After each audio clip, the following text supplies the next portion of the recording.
start. Sir, the central assistance to the states has been cut by rupees 1.33 crores. You say it is a drastic change for the first time. Yes, but only in the manner of transfer of resource allocation to the states and central assistance to the states. It used to be 42% in the previous budget, but in this budget it has been brought down to 24%. Devolution of states' share of taxes was 49%. Now it is united. That is why I said committed and non-committed 63%. Where is the remainder amount gone? The non-plan grants and loans have been increased from 9% to 13%. So the actual numbers remain the same. The center still has the same funds. Forget about the cess. Cess after cess go directly to the consolidated fund of India when you add up these numbers. I am surprised on what basis this claim is being made, and people are being misled that this government is over generous and it has done something which has never done. Right from the days of Jawaharlal Nehru to Dr. Manmohan Singh, and the states are major beneficiaries. But I will tell you and prove that the states will be lesser. Now, what are the four pillars of Make in India? The first is Invest India. That was a company set up between the government of India and the industry, with FICCI as a partner company. On the 1st of January 2010, through a cabinet decision.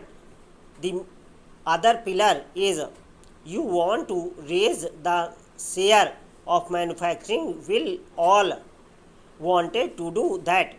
You must achieve that, bring it up from 17% to 26%, create 100 million jobs. Sri Arun Jaitley is acknowledgeable.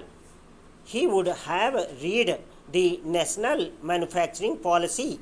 That is exactly what it said, but that is not on paper. That is something which is under implementation.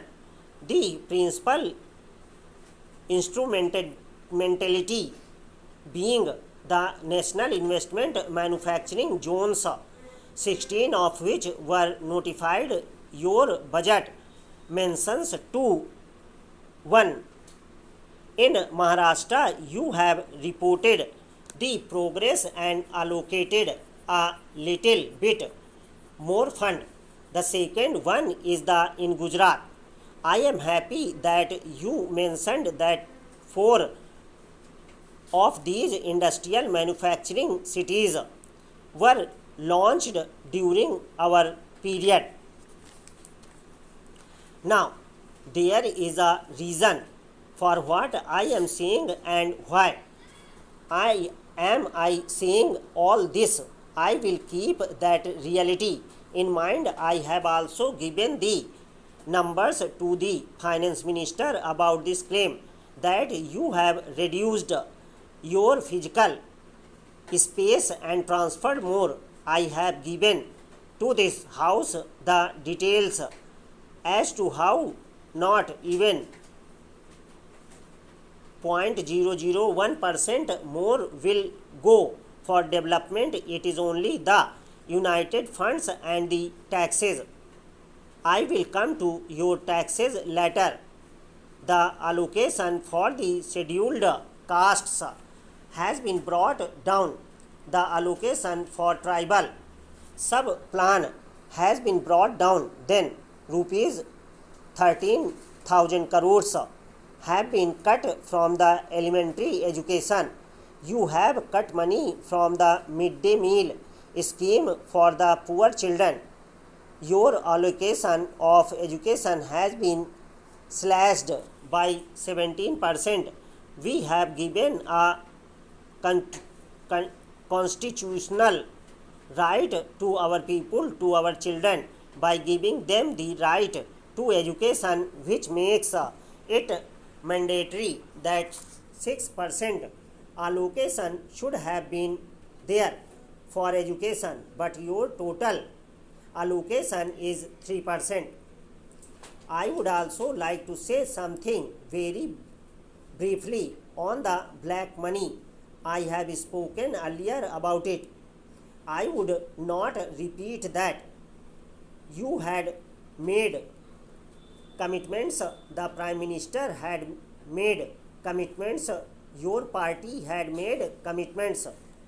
We wish you good luck in all your efforts to get it back. Now, you are talking of a new law.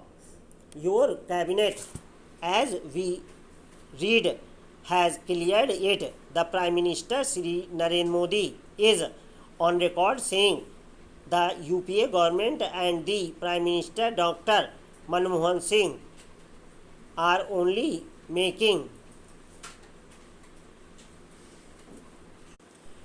not taking action under the prevention of money laundering, etc. So he thought that was adequate to make action.